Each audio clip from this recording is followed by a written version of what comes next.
The EP Podcast. Heard everywhere podcasts can be found, and always at theeppodcast.com.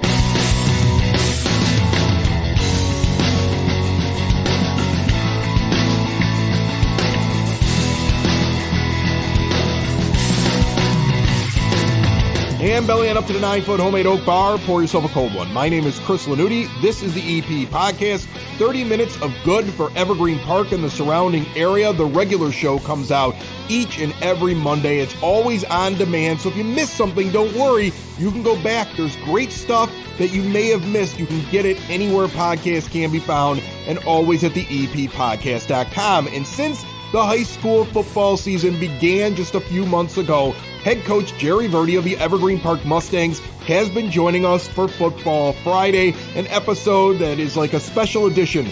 This one right here, releasing actually on Thursday afternoon to get you ready for the Friday night lights. And after a 7-2 regular season, Evergreen Park has a home playoff football game this weekend, and the coach is joining us in just a few moments. It's all brought to you by the First National Bank of Evergreen Park. Get over to 95th and Pulaski, that iconic building over there. They have some great rates on CDs right now. In times of financial uncertainty, a lot of times I like to throw a little money in a CD. An 11-month CD is 3%. 17 months is giving you 3.25. Their savings special, 2.5% on those accounts. And remember, with Total Access Checking, you get free ATMs nationwide and a $300 bonus with qualifying activities. They have great mobile banking tools. Check them out. With $100 required to open, you can never pay an ATM fee again. 95th and Pulaski, your hometown bank, the First National Bank of Evergreen Park,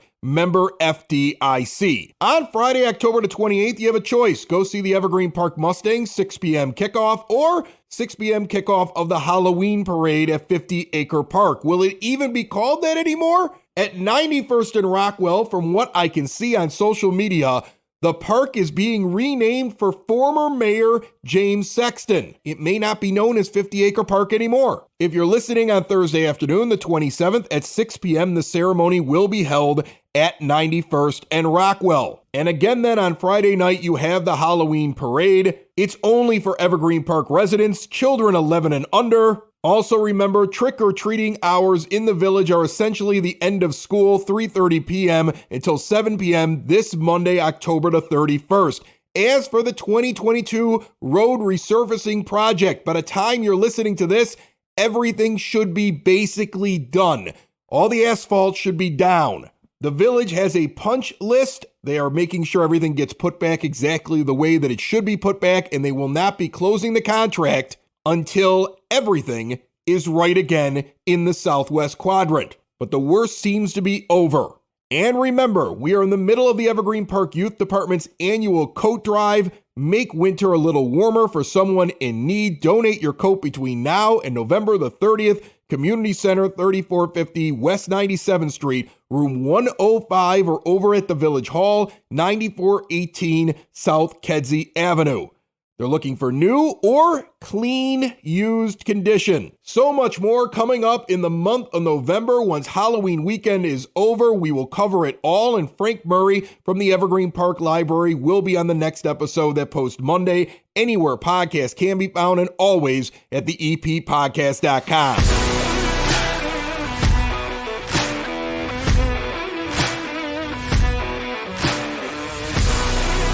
Quitting smoking is hard, and Cool Clouds Vapor Shop right here in Evergreen Park has been giving Evergreen Park residents and the surrounding area an alternative to smoking. They have a full taster bar.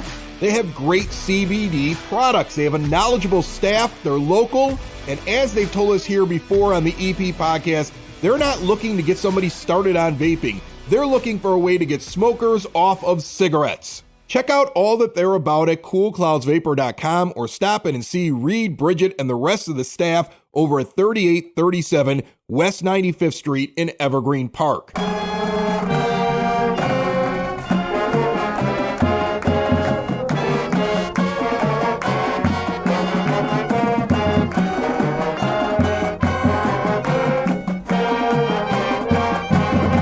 On the phone line with me right now, the head coach of the Evergreen Park Mustangs, a team that finished 7-2, 5-1 in their conference. Home football game this Friday. Can't wait for it. Head coach Jerry Verde. How are you, Coach? Doing good. I don't know how else to describe it. Just a big season for you. I know that when we first started talking on the EP podcast, I think you were coming out of the dark times where you had to have a weird spring schedule. There was no postseason. You were just happy to be on the field. And to just watch me personally over the last couple of years, you go from a spring right into a fall and have to adjust to that short preparation time. And now finally get your just regular season and everything set up, I think, probably the way you wanted it. And then to perform. Only 2 losses on the season. You're 7-2. You got a home playoff game. How happy are you? Do you feel good about it at this point? We do feel good about it. You know, there's been a lot of program growth over the last couple of years, and you know, the old saying, no matter if you're a player or you're a program, you know, you're either getting better or you're getting worse, and we've obviously been getting better, and you know, and it is about program. One of the things that I preach as a head varsity coach is that it's not just a varsity football team. It's a football program, and it includes every kid from freshman till, you know, up until their senior year, their last game, and even after that, when they're done, you know, it's all part of a program. And in order to get, you know, have success at the varsity level, you know, you've got to have the right coaches in place at the lower level. You got to have you know, be having the players grow and get better. And we've been doing that. And it can be seen based on, you know, how we did last fall and then how it carried over, you know, to this fall, because the expectations this fall weren't terribly high, but we knew what we had and they were able to perform. You played in a competitive conference, competitive division. South Suburban Red had 5 teams that had at least 5 wins in it. You performed really well in that conference. You go 5-1 in it. Overall for the season, you outscore opponents 287 to 145, and you finish off the season against Argo, one of those teams that ended up with 5 wins on the season. So definitely no slouch, but you go out there and you play them and you beat them 54-20. Tell me a little bit about that final game of the season. Another game that you win convincingly when I look at the final score. Well, our offense is clicking, and it has been for the last 3 weeks, and anybody who's come out and seen us can attest to that. And, you know, that starts with Dejan, that starts with, you know, the offensive line, and then obviously the way our running backs have been playing, and you know, our receivers, as far as, you know, blocking downfield, running crisp routes, and you know, it has come together for us the last 3 weeks especially. And we were scoring points earlier, but it's noticeably scoring based on, you know, really good performance and execution. And you know, you can score points against a team that's not that great, but scoring against teams that are competitive is a whole other story. And in order to score against those teams, you really do have to know what you're doing. And I think it's noticeable, especially these last 3 weeks, that you know, the game plan's been really good. You know, I've got co-offensive coordinators. Jason Pendukian runs the offensive line and the run game, and Darren Yarborough is our wide receivers coach, but he coordinates the pass game, and then Howie Ross is our quarterback coach, and they do a great job putting together, you know, game plans and you know, exploiting what the defense has given us and really helping players get better, and that's been noticeable this year. There's no doubt about that. Was the game plan against Argo just run it? What was the total amount of yardage you got on the ground? That was big. Last Thursday night, we rushed for 366 yards. And, wow. And interesting component of that is Dejan's been a big part of our run game, and he gained 0 yards. He gained 7 yards on the evening. So, you know, from that particular standpoint, you know, the much of the rushes fell upon our 2-headed monster back there, Antonio Clay Jones and Jed Ajay. So, you know, they rushed the ball 30 times, and they're the ones that they had 366 yards. Wow. Players of the game? Is that what you would call them? Oh, without a doubt. Antonio ended up rushing for 233 on 18 carries, and Jed had 133 yards on 12 carries. Jed had 2 touchdowns, and Antonio had 1. And, that's as good a performance we've had at running back in 7 years here at EP.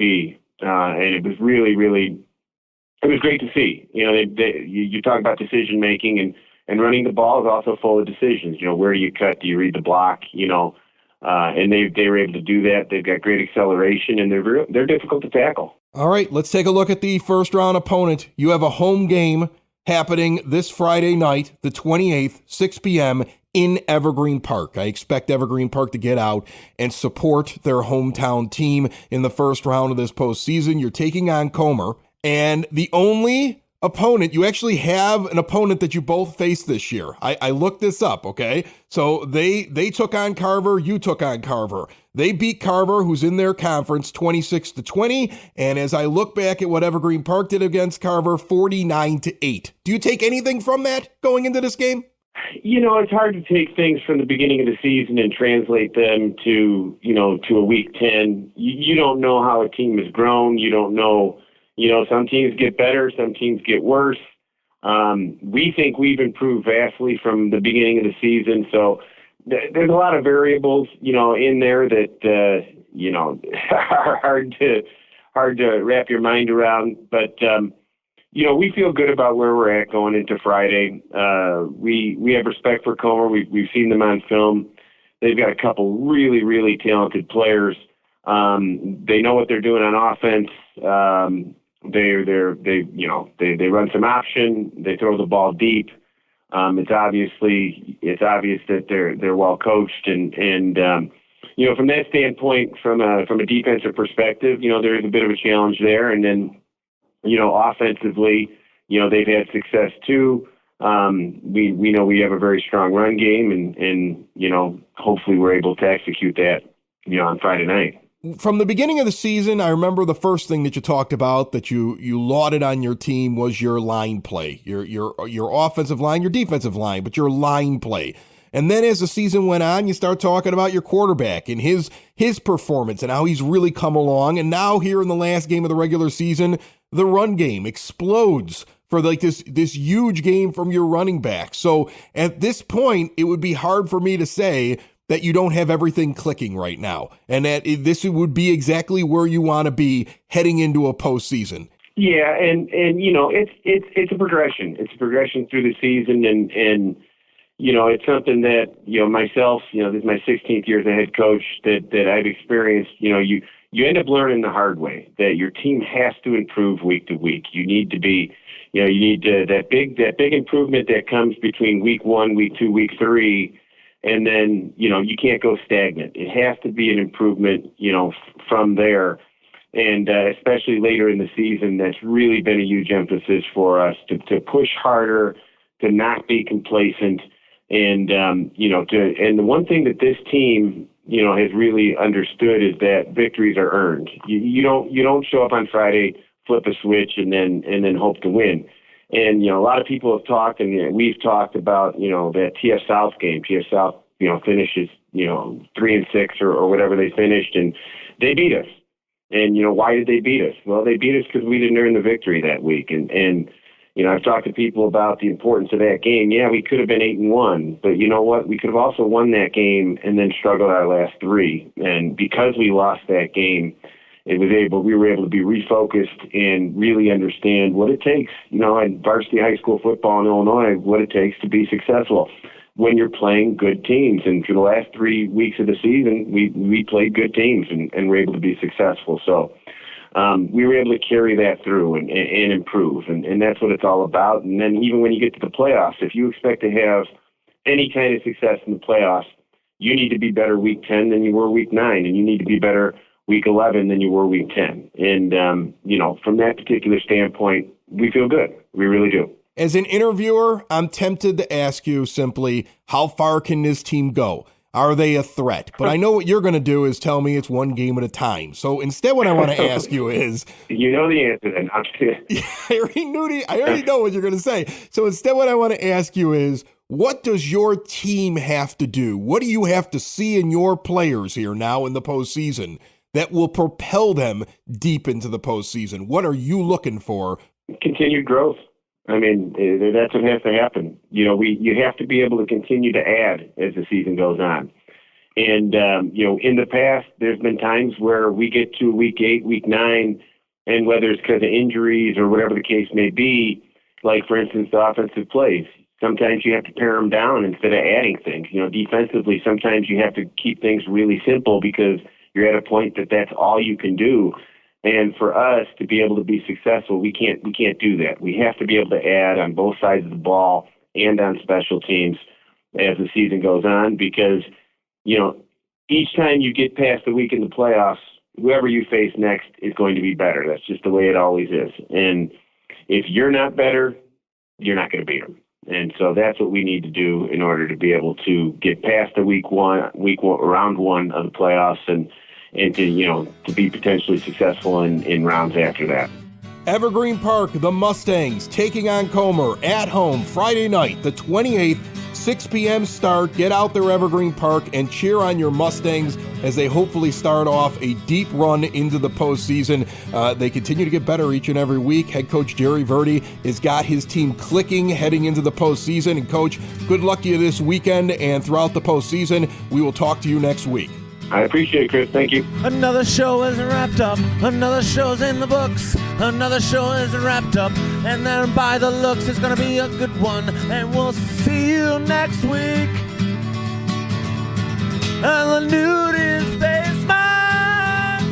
And the nudist basement. Another show is wrapped up. Another show is wrapped up. Another show is wrapped up. And it's in the books. Another show is wrapped up. Another show is wrapped up. And by the looks, it's gonna be a good one. Nudist basement. Broadcast basement. The nudist basement. The broad basement. Slancha. The EP Podcast. Heard everywhere podcasts can be found, and always at the eppodcast.com.